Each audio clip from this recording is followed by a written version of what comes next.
आज मी इथं पुलाव बनवणार आहे किंवा मटर पुलाव म्हणू शकता। तर त्यासाठी मी इथं पहिलं हे बासमती तांदूळ घेऊ शकता, तुम्ही कोणतेही घेऊ शकता किंवा कोणतेही तांदूळ तिथं घेऊ शकता। तर बासमती तांदळाने छान असं मोकळं होतात। त्यानंतर हे साधारण 1 वाटी मी इथं तांदूळ घेतलेला आहे। त्याला मी इथं साधारण 2 ते 3 पाण्याने पहिलं धुवून घेणार आहे आणि त्यानंतर मी इथं 2 ते 3 पाण्याने धुवून घेतल्यावर ह्याच्यामध्ये पाणी घालून एक साधारण 15 ते 20 मिनिटांसाठी बाजूला ठेवून द्यायचं आहे। आणि त्यानंतर त्याच्यामध्ये घालायला मी इथं हिरवी मिरची कट करून घेत आहे। तर मी इथं कांदा घालत नाहीये, तुम्हाला जर घालायचं असेल तर तुम्ही घालू शकता। कांदा, फ्लावर जे काही तुम्हाला घालायचं असेल, गाजर वगैरे, तर ते तुम्ही सगळं घालू शकता। तर आज मी इथं काहीच नाही घालत, फक्त मटर घालणार आहे आणि पनीर घालणार आहे। तर पनीर सुद्धा मी एक घरचंच वापरत आहे। तर तुम्ही इथं कोणताही बाहेरचं आणलेलं पनीर सुद्धा तुम्ही इथं वापरू शकता, कोणतंही पनीर हे वापरायचं आहे। तर हे घरी बनवलेलं पनीर मी पहिलं कट करून घेतलेलं आहे आणि त्यानंतर इथं एका कढईमध्ये तेल गरम करून घ्यायचं आहे आणि त्यामध्ये जे आपण पनीर कट करून घेतलेलं आहे तर ते सगळं याच्यामध्ये पनीर आहे तो घालायचा आहे। तर मी पुलाव आहे तो थोडंसं बनवणार आहे, त्यासाठी मी इथं पनीर सुद्धा थोडंसं घेतलेलं आहे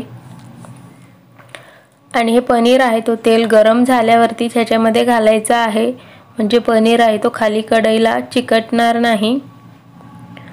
आणि त्यानंतर हे असं सगळ्या बाजूने लाल रंग होईपर्यंत तळून घ्यायचे आहेत किंवा भाजून घ्यायचे आहेत।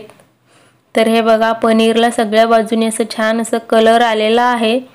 तर आता मी ह्याला काढून घेते आणि मी पुलाव जे आहे तो ह्याच कढईमध्ये बनवणार आहे। कुकरमध्ये बनवलात तरी चालेल किंवा कोणत्याही भांडीमध्ये बनवलात तरी चालेल।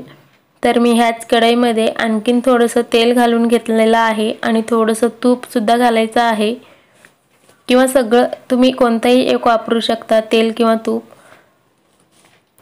तर तूप आहे तर गरम झालेलं आहे, ह्याच्यामध्ये थोडंसं खडे मसाले घालायचे आहेत, थोडंसं लवंग, काळी मिरी, चक्री फूल, थोडंसं मोठं इलायची घातलेलं आहे आणि त्याचबरोबर एक तमालपत्र ह्याच्यामध्ये घालायचं आहे। लसूण, अद्रक, हिरवी मिरची हे सगळं बारीक कट करून घेतलेलं ह्याच्यामध्ये घालायचं आहे। त्यानंतर जे आपण इथं हिरवे मटर आहे तर ते ह्याच्यामध्ये घालायचं आहे आणि हे जे मटर मी घेतलेले आहेत त्याचं प्रमाण तुम्ही कमी जास्त करू शकता। तर माझा इथं पुलाव थोडासा असल्यामुळे मी थोडंसं घेतलेलं आहे। 2 ते 3 मिनिटं ह्याला परतवून घ्यायचं आहे। तर तुम्ही एकदा घरात मटर पुलाव नक्की बनवून बघा, झटपट होणारा आहे आणि मटरचं पुलाव आहे तो खूप छान लागतात। तर त्यानंतर इथं 15 ते 20 मिनिटं मी हे तांदळाला भिजत ठेवलेलं होतं आणि त्यानंतर ह्याच्यामधलं पाणी काढून ह्याच्यामध्ये घालायचं आहे कढईमध्ये। तर हे तांदूळ असं खूप मऊसूत झालेले आहेत, लगेच तुटतात।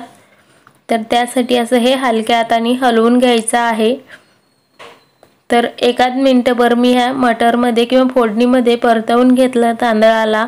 त्यानंतर चवीपुरतं मीठ ह्याच्यामध्ये घालायचं आहे, तर ते सुद्धा घालून मिक्स करायचं आहे। तर ह्याच्यामध्ये मी थोडंसं साखर घातलेलं आहे, साधारण 1 पाव चमचा साखर घालायचं आहे, म्हणजे हे पुलाव आहे तो खूप छान लागतात आणि दिसते तर खूपच छान। ह्याच्यामध्ये तुम्हाला जर लिंबाचा रस पिळायचा असेल तर तुम्ही पिळून घेऊ शकता, छान असं मोकळं सुद्धा होईल आणि दिसायला छान असं पांढरं शुभ्र पण दिसेल। तर मी इथं नाही घालत आहे। त्यानंतर 1 मिनिटभर मी परतवून घेतलं।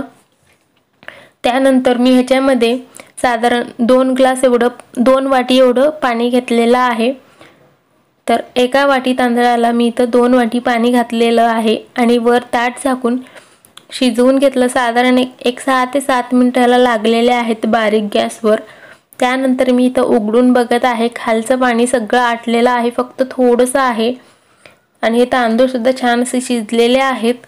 तर आता जे आपण तळून घेतलेले पनीर आहे तो याच्यावरती ठेवून द्यायचा आहे, नंतरच ठेवायचा आहे, म्हणजे खूप असं मऊसूत नाही होणार, पूर्ण भात शिजल्यावरच ह्याला इथं पनीर घालून आणखीन एक 3 ते 4 मिनिटांसाठी मी झाकून ठेवलं गॅस बारीक करून। आणि त्यानंतर तुम्ही इथं बघू शकता पनीर आहे तो छान असं मऊसूत झालेले आहेत आणि आपलं भात सुद्धा इथं शिजून तयार आहे। म्हणजे आपलं मटर पनीरचं पुलाव बनून तयार आहे।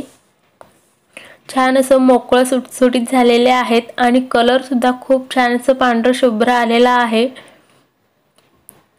तर याला एकदा असं चमच्याने किंवा कोणत्याही एका छोट्या चमच्याने ह्याला असं मिक्स करून घ्यायचं आहे। आणि त्यानंतर इथं आपलं मटर पनीरचं पुलाव बनवून तयार आहे। ह्याच्यामध्ये आपण कोणतेही भाजी वगैरे नाही घातलेलं, कांदा वगैरे घातलेलं नाहीये। तर एकदा असं झटपट होणार आहे, तुम्ही सुद्धा घरात नक्की बनवा किंवा मुलांच्या टिफिनमध्ये हे असं बनवून देऊ शकता। आणि छान असं मोकळं सुटसुटीत सुद्धा झालेलं आहे। हे थंड झाल्यावर आणखीन थोडंसं हे मोकळं होणार आहे। तर व्हिडिओ आवडला तर लाईक, शेअर, सबस्क्राईब करा। तर पुन्हा भेटूया पुढच्या व्हिडिओमध्ये, तोपर्यंत बाय बाय।